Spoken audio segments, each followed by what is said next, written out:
Morning associates, need all available associates, all department managers. Back at the Supercenter in Bentonville, employees gather for the morning meeting. A daily ritual at 5,000 Walmart stores all over the world.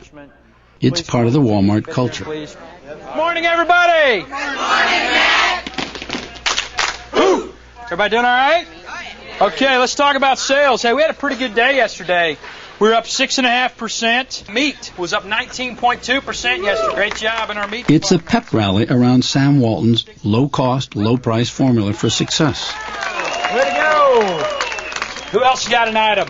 88 cents has an 85.23% mark. Woo! Great item. All Great right. item. They're $1.50 for 24 and a 30% mark. All right, good item. 96 cents Puritan socks. It's a 40% Pay close attention.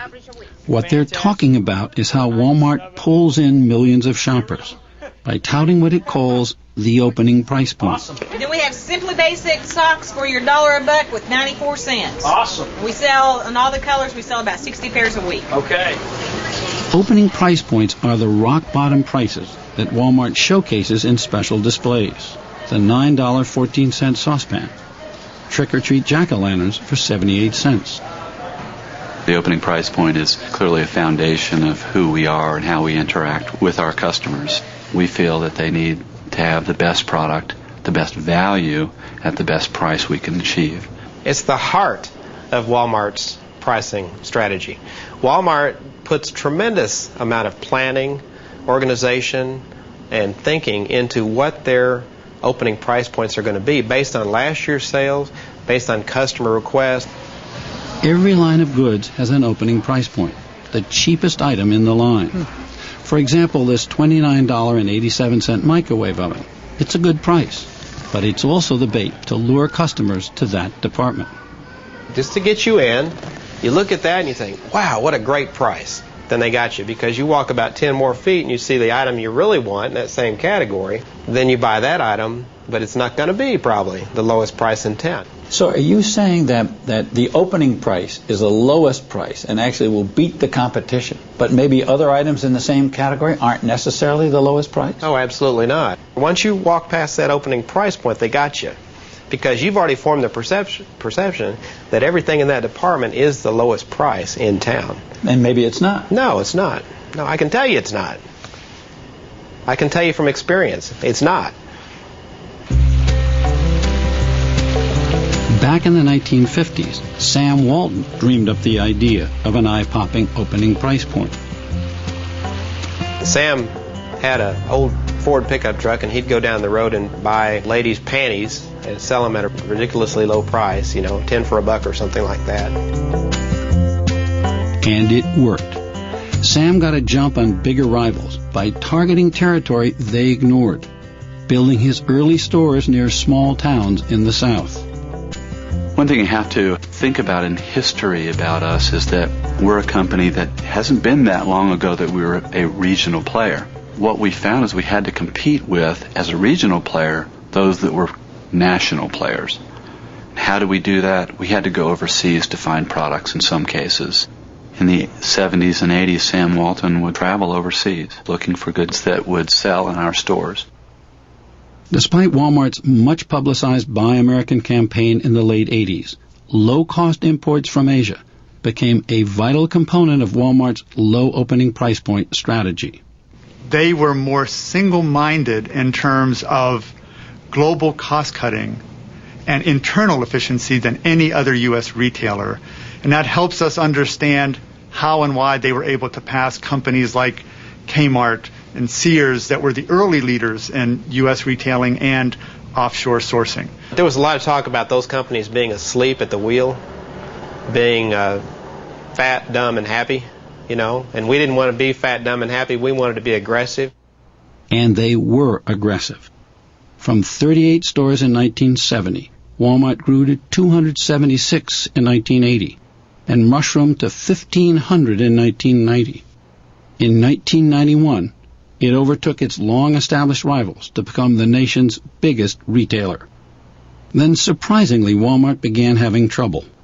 In 1992, Sam Walton died.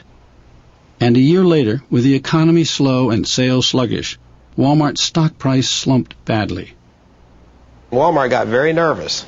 It got lower and lower, and approaching that $20 mark. And that $20 mark seemed to be the threshold. If it gets down below $20, it's going to be a panic. Walmart's new management needed to crank up sales and profits, and they hit on a way to do both. I saw this as a store manager, an influx, a giant influx of imported merchandise coming in. The stores were inundated with inventory. Inundated. I mean, we had so much of this cheap crap floating around the store, we didn't know what to do with it. Lehman was so overwhelmed with merchandise that he called the vice president at Walmart headquarters to ask what was going on. He said, John, you know, we got to bring our profit in for the quarter, for the month, for the year. And you know our stock price is declining. And you do understand, John, that these imports have a high margin, a high markup.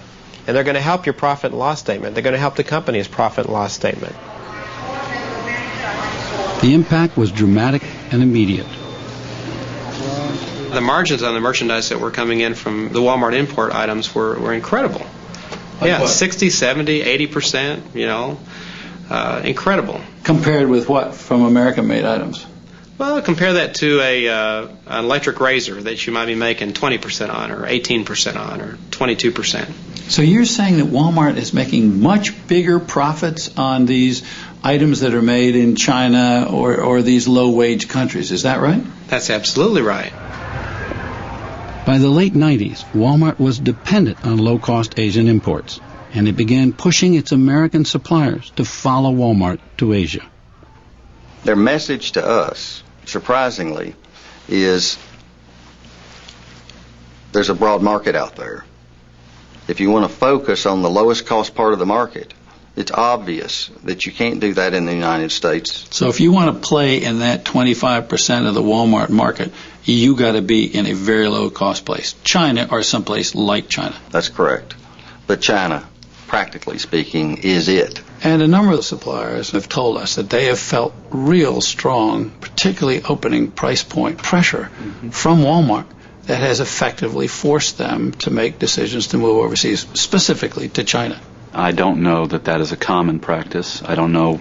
I can't even confirm that that happened. I suspect that this is a legitimate occurrence that you're citing, and there may be some validity to that. The sad truth is, because of perhaps the pressure on price because of this opening price point initiative that we and others have, and because the pressure of costs on the other side, that it's difficult to make ends meet if you're a business by staying here. You as a producer of socks for 30, 40 years, are you now going to find that you need to put a production facility in China? Absolutely. For us to remain a viable company over the long run, we know we have to compete. Walmart basically tells its suppliers, we need to get those products at 30% lower price. You need to move to Asia. You need to move to China because that will meet our bottom line price figures. Walmart was capitalizing on a watershed moment on the world stage. America's embrace of trade with China in the late 90s.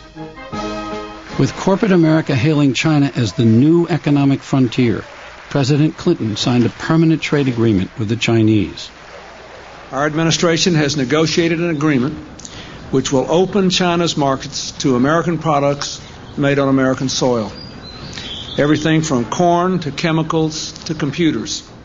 The picture painted was that China was a big emerging market for U.S. exports, and that U.S. workers and also U.S. companies that made their products here, could profit tremendously from the opening of trade flows with such an enormous country like China. After all, it had 1.2 billion people.